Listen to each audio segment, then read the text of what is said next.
자, 제가 여기 들어오기 전에 우리가 오늘 PF 문제에 대해서 얘기를 하려고 했고, 그러다 보니까 다른 사람 영상을 한 7, 8개를 봤어요. 와, 이 내용을 보니까 제가 원래 PF에 대해서 알고 있었어도 이 내용을 보니까 더 심각하게 받아들여지고, IMF가 터졌어, 이미 우리나라로. 오늘 밤에 잠이 안 올 것 같아요. 그래서 2024년도 상반기에 선거 전에 IMF가 터지는 걸로 거의 MBC, 뭐 SBS, 그 다음에 슈카, 그 다음에 정말 유명하신 분들이 하는 거 들어보니까 야, 이거 상당히 나 당장 모든 부동산 다 팔아야 되나? 현금으로 가지고 있어야 되나? 이런 생각이 들 정도로 이제 그렇게 나왔어요. 근데 그래서 이제 제가 우리 오늘 PF를 제가 준비하고 여러분들한테 PF가 지금 그렇게까지 위험한가라는 말씀을 드리려고 하는 거죠. 이제 그게 왜 제가 이런 말씀을 드리냐면 자료를 한번 볼게요. 자, 8월 달에 부동산 PF 대출 위험 수위를 금감원에서 감지를 했고 저축은행을 고감도로 이제 점검을 했으니까 저축은행 정도만 고감도로 점검했죠. 나머지 것들은 좀 풀어주고 그리고 금융위에서 11월 달에 11월 23일입니다.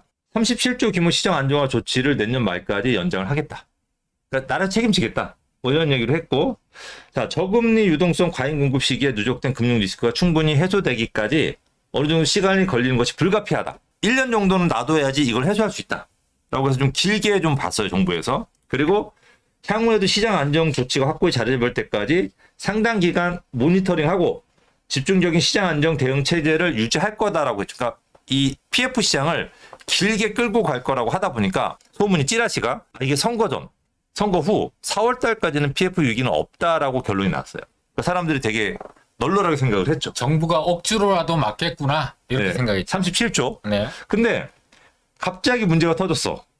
금융위에서 부동산 PF, 가계부채 등 잠재 위험 엄격히 관리하겠다. 엄격해졌네. 네. 그 전에는 연착륙을 하겠다고 했어요. PF에 대해서.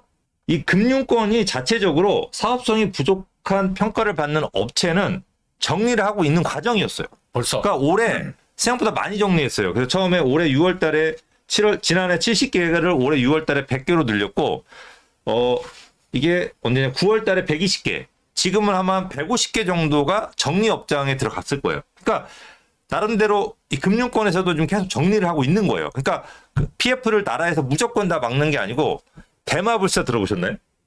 있죠. 들어봤죠. 그러니까 이제 이 작은 애들은 죽어도 돼, 바둑 둘 때. 네네. 근데 큰 게 죽어버리면 다 죽어버리잖아요. 그렇죠. 그러니까 이게 굉장히 영향이 큰 것들만 좀 밀어놓고 작은 것들은 지금도 되게 많이 정리를 하고 있어요. 그러니까 되게 부실한 업체들. 그런데 최근에 며칠 전에 금융당국에서 PF 사업장 부실에 대해서 자기 책임을 묻겠다.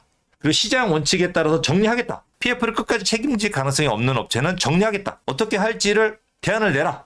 이런 식으로 얘기를 해버린 거예요. 여기에다가 태영건설, SBS 가지고 있는 태영건설에서 유동성이 약화설. 이제 그거하고 물려서 이제 롯데건설, 뭐 GS, 현대산업, 신세계. 왜냐면 대우 산업이 좀 부도가 났으니까 네네. 이런 이제 모니터링 업체로 이제 꼽히면서 대형 건설사들이 30위 안에 드는 업체들이 다 이제 꼽혀버린 거죠.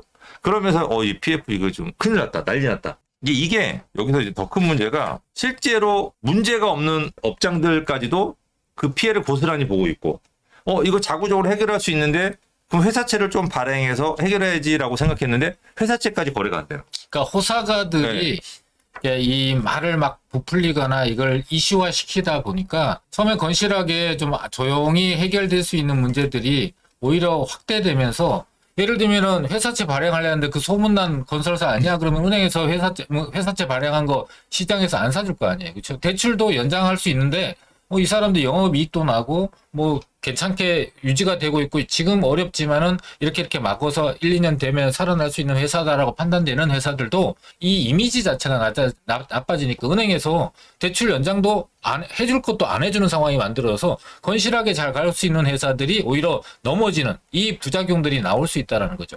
그래서 이제 이 PF 문제는 터지긴 터집니다. 터져요. 예, 지금도 140개 50개 업장이 터졌어요.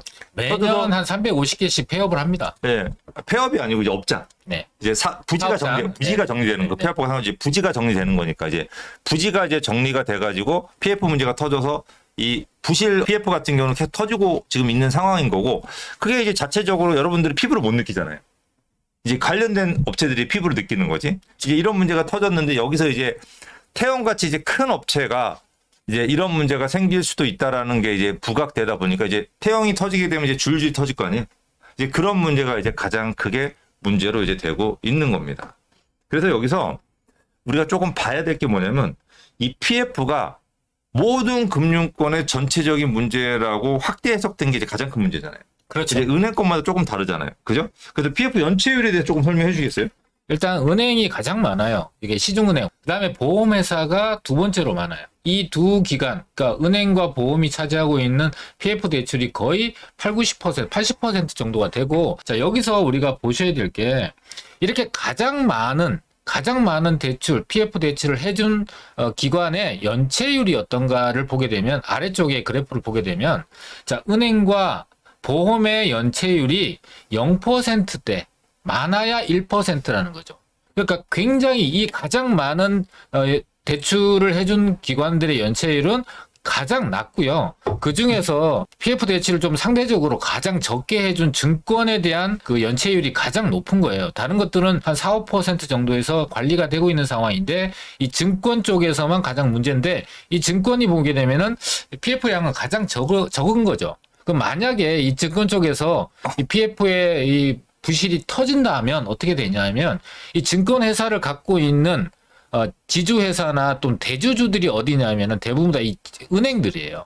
그러니까 은행들의 풍부한 자금을 갖고 이 문제가 발생한 거에 대한 뒷배 역할을 해줄 수 있는 부분들이 충분히 있다 보니까 경제적으로 이 증권회사의 이 연체율 때문에 터지는 것이 시장 전체로 파급 효과로 커져서 시장 경체를 억누르는 그런 효과를 나타내기보다는 어느 정도 안정적으로 연착륙이나 방어가 충분히 가능한 그런 상황이라는 걸 같이 고려하시면 좋죠. 이거 아셔야 되는 게 너무 매체나 이런 데서 너무 이걸 터트리는 게 굉장히 나쁜 게 44조 3천억 은행권이잖아요. 그리고 여기는 연체율이 거의 제로에 해당이 돼요. 그러니까 이게 무슨 얘기냐면 은행은 사업성이 웬만큼 잘 나오지 않으면 안 해준 거예요. 그렇죠. 대출 안 해준 거고 증권은 사업성이 높은 거를 대출 금리를 뭐 15% 20% 가까이 매겨서 해준 거예요. 그러니까 되게 하이 리스크 하이 리턴으로 간 거죠. 그러니까 당연히 연체율이 높죠. 정부에서 지금 선제적으로 이제 하겠다고 하는 게 우리 IMF 때도 그런 식으로 이제 문제를 해결했어요. 그러니까 이제 구조 조정을 한 거죠. 이제 살릴 거는 살릴 놈은 살리고 죽일 놈은 죽여서 이제 정리를 해서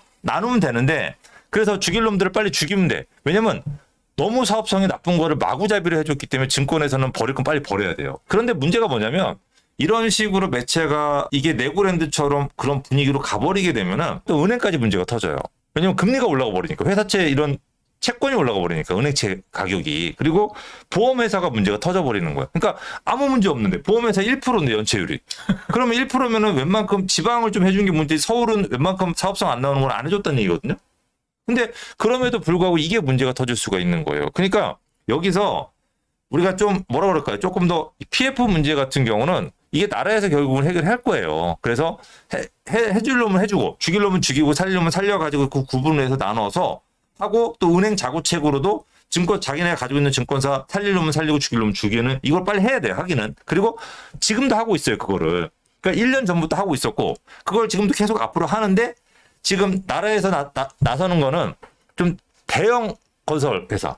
이거를 이제 어떻게 할까를 이제 정부에서 고민하고 있는 것 같아요. 근데 대형 건설회사는 이전에 원희룡 장관도 그건 살리겠다고 얘기를 했어요. 그 내용 알고 있었고, 그 다음에 올해 이제 새롭게 장관이 되는 사람이 이제 어떻게 포지션을 취할지는 모르겠지만, 이제 그 부분이 이제 저희가 이제 고민해야 되는 부분인 거죠. 만약에 정부에서 이거를 이제 미분양에 대한 임대사업자라든지 다주택 또는 취득세, 지금 많은 다주택을 기다리시는 분들이 가장 기다리는 게 뭐냐면 취득세가 없어지기를 원해요. 임대사업자에 대한 혜택이 없기 때문에 임대사업자 못 내시는 분들이 있기 때문에 이거하고 지금 미분양 관리 지역하고 합쳐져서 미분양 문제를 해결하기 위한 매수자, 그러니까 수요를 만약에 땡기게 된다면 이 PF 문제도 상당 부분 해결이 될 겁니다. 이제 그게 아마 2024년도 화두가 될 거예요. 그게 언제 나오느냐. 이제 그 부분은 이제 언급했으니까 하겠다고 했으니까. 그래서 이미 상담소 업체가 부도 처리 중이고 내년에는 그동안 아예 분양이 안 됐던 일단 비아파트 부분들, 오피스텔이라든지 이런 우량의 오피스텔들, 꼭 필요한 오피스텔들까지 지금 거래가 안 되고 있거든요. 분양이 안 되고 있고 이런 것들을 정부에서 오피스텔 주택 수에 뺀다든지 또는 임대사업자 활성화를 한다든지 취득세를 다주택자 취득세를 중과를 없앤다면 이런 부분들이 상당 부분이 해결이 될 겁니다. 자구적으로. 세 번째로는 이건 저도 모르겠어요. 대마불사. 우리가 큰 건설 업체를 살릴지 그냥 어떻게 도와주고 정리할 거 자구책만 마련하면 살릴지 아니면은 IMF 때 했던 것처럼 부도를 내게 해서 이거를 조정을 할지 잘라서 나눠주겠죠. 우리 은행권 합쳐졌던 것처럼 이제 그런 식으로 가게 되면은 경기가 일단은 그 순간에 네고랜드까지는 아니지만은 영향이 없을 수는 없거든요. 그러면 그 순간에 이제 금리를 좀 일찍 낮추는 방향을 선택을 할 거고 그렇죠. 금리가 낮아지게 된다면 잘못해가지고 이게 부동산 가격 상승, 기존 주택 상승으로 이어질 수 있으니까 왜냐하면 PF하고 기존 주택은 상관없어요. 여러분들 이제 가계부채 우리가 좀 전에 이제 보여드릴 텐데 가계부채에 관한 부분도 물론 걱정은 많지만 가계부채 연체율이 정말 낮거든요. 그걸 저희가 이제 보여드릴게요. 그래서 그쪽으로 흘러 들어가지 않게끔 지금 DSR을 조정을 하는 거예요. 그래서 스트레스 DSR이라고 정부 입맛에 맞게 얼마든지 조정할 수 있는 스트레스 DSR 도입했잖아요. 내년부터 이제 실행을 하고 그 다음에 그게 이제 잘못하면 금리를 낮췄을 때 전세의 폭등으로 이어질 수 있으니까 전세에도 DSR을 할 수 있다라는 떡밥을 던진 거예요 지금. 우리는 대마를 탈을 할 수도 있고 불사를 할 수도 있어요. 두 가지를 다 염두에 두고 대마를 죽일 경우에는 어떻게 흘러갈지를 저희가 스토리를 준비해서 여러분들이 준비를 하시면 되고 반대로 대마를 살릴 경우에는 또 어떤 스토리로 흘러갈지를 준비하시고 대응을 하시면 되는 거예요. 이게 나라가 망할 정도의 큰 리스크는 아니라는 거죠. 일단 대마를 안 죽인다라는 게 그동안 관례였잖아요. 그래서 이 큰 기업체들이 도덕적 해이에 빠지는 거에 대해서 우리 국민들이 굉장히 불만이 많아요. 그래서 살리는 살리되 살리고 나서 중장기적으로 관리를 하면서 그 국민 혈세가 들어갔던 거를 이 회사를 통해서 회수를 해야 되는 관리가 좀 필요하다는 생각이 들고요. 우리 시청자분도 잘 아시겠지만 대마를 안 죽이는 이유는 그 회사가 살려야 될 필요가 있어가 아니라 그 회사가 죽게 되면은 연속해서 그 하청업체들, 연관기업들이 다 무너지니까 이게 경제적 충격이 굉장히 크기 때문에 그걸 방지하겠다라는 의미가 큰 거예요. 그래서 살리기는 살리되 그 이후에 관리가 반드시 필요하다는 생각이 들고 우리 시청자분이 좀 냉정하게 시장을 좀 판단할 필요가 있다라는 얘기를 좀 해드리고 싶습니다. 저희가 이제 가계부채 부분이 좀 문제긴 하잖아요. 그래서 지금 가계부채 때문에 지금 DSR로 정부가 내년에 이제 조정을 하겠다고 하는데 이제 PF도 문제고 PF도 대출이고 그렇죠. 그 PF도 가계부채가 똑같아요. 여러분들이 대출받아 집 산 것처럼 얘네도 대출받아 땅 산 거예요. 그렇죠. 근데 여러분들은 대출받아 집 살 때 PF가 40, DSR이 40이다 그러면 40%밖에 못 받잖아요. 네네. 또 뭐 DTI나 LTV에 의해서 집값의 뭐 70%, 50% 정도로 대출을 받는데 이 PF는 토지 가격의 90%를 대출을 받고 총 사업비로 따지면은 거의 96% 7%를 대출받는 경우도 많아요. 그게 이제 문제인 거죠. 근데 이제 가계부채는 그거보다 훨씬 더 적어요. 일단은 이게 2007년부터 2021년, 2023년 원래 9월 달까지의 가계부채 증가율을 보이고 있어요. 이제 쭉 증가되고 있다가 최근에 와서 이제 횡보를 좀 하고 있는 상황이죠. 요거는 결과적으로는 이제 많은 이제 정부가 가계부채가 늘어나는 거에 대해서 여러 가지 대응책들을 내다 보니까 늘어나는 속도가 좀 줄어들고 있다라고 볼 수 있는데 이거는 제가 볼 때 앞으로도 내년 2024년, 5년, 6년, 7년 갈 때마다 가계부채 얘기가 나오면은 전체 총량은 아마 역대 최대를 계속해서 경신을 하면서 진행이 될 거예요. 왜냐하면은 인플레이가 발생하고 소득이 증가되려면 부채도 같이 동반해서 증가되는 게 전 세계적인 트렌드고 당연한 얘기거든요. 그러니까 그런 측면이 없지 않아 있는데 요거를 좀 내용적인 측면으로 볼 필요는 있고요. 그러니까 총량보다는 연체율이 어떻게 그러니까 부실이 어떻게 되느냐가 중요한 것 같아요. 이 가계부채에 관한 부분은 우리가 2017년, 18년도에 서울 평균 아파트가 5억이었단 말이에요. 네. 근데 지금은 11억이란 말이죠. 그렇죠. 그러면 60%를 대출받게 되면은 그 당시에는 3억을 대출받으면 됐어요. 네.